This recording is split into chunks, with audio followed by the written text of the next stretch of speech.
Alors, voilà très concrètement comment ça se passe, puisque comme moi, j'ai résidé à 7, bon, je vois que là, c'est un petit peu bancal au niveau du texte, mais c'est pas grave.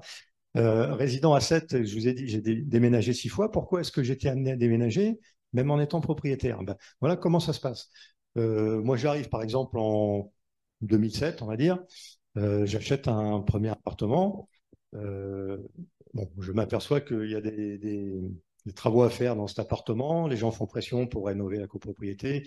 Il y a une forte taxe foncière, etc. Bon, je ne peux plus suivre. Donc, je laisse cet appartement que j'ai rénové. Je le revends, plus cher, évidemment, et j'en rachète un moins cher que je rénove à nouveau. Je me retrouve dans cette configuration. Je suis dans un petit immeuble en plein centre-ville, petite copropriété. Il y a 4 étages. Il y a 4 familles. 4 familles qui travaillent sur 7, qui sont des familles avec peu de revenus, qui sont propriétaires et qui sont des habitants en permanence. Donc là, c'est nickel. C'est bon, ce que l'on aimerait voir partout. À peine 2 ans plus tard, il y a la personne qui réside dans l'appartement sous les toits qui se dit, bah, moi finalement, je vais revendre parce qu'après tout, je vois que ça se vend bien. Bon, il met son appartement en vente et c'est racheté par une SCI familiale, une famille de Lyon qui a de l'argent, qui dit, bah, nous, on va investir sur 7, on va racheter cet appart. Ils le rachètent et ils virent le toit et ils font une terrasse tropézienne. Ils font un appartement de luxe, en fait. Et ils commencent à le louer, évidemment.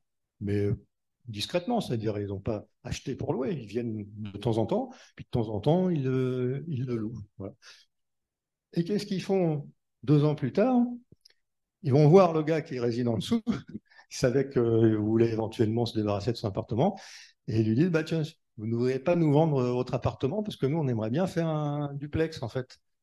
Et le gars dit, bah, OK, ils lui font une offre qu'il ne peut pas refuser, puisque finalement, pour des gens qui arrivent de Lyon, de Paris, des métropoles ou de l'étranger, c'est très peu cher. Donc le gars accepte, ils achètent, ils font un duplex. Et là, énorme problème, en ayant un duplex sur les 4 appartements avec 2 étages, ils ont la majorité au niveau de la copropriété. Et donc, nous, on avait toujours apprécié cet appartement et cet immeuble tel qu'il était, mais eux, non, parce qu'eux, ils veulent le louer, ils veulent que ce soit luxueux. Ils viennent lors des réunions de copropriété, ils disent voilà, il faut refaire la façade, il faut refaire toutes les parties communes. Et on est obligé de voter une première tranche, 5 000 euros de travaux. Moi, je ne peux pas payer.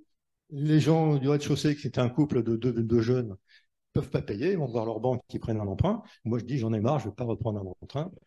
Je mets en vente. Et c'est un Anglais qui rachète mon appartement. Et donc, quand je suis parti, eh bien, il y avait 3 étages qui étaient occupés, enfin, qui n'étaient pas occupés, justement, qui étaient achetés par des gens qui ne résidaient pas ici, qui ont acheté Rubis-sur-Longue sans problème. Et puis il y avait un couple en bas, un jeune couple qui était sous pression, qui avait souscrit un emprunt pour faire des travaux, qui savait qu'il allait refaire un emprunt pour refaire la façade, etc. Et qui probablement a dû partir. Et donc on se retrouve avec un immeuble qui avait 4 familles actives. On est passé à un immeuble qui a 4 personnes qui ne résident pas sur 7. Voilà. Ça se passe comme ça.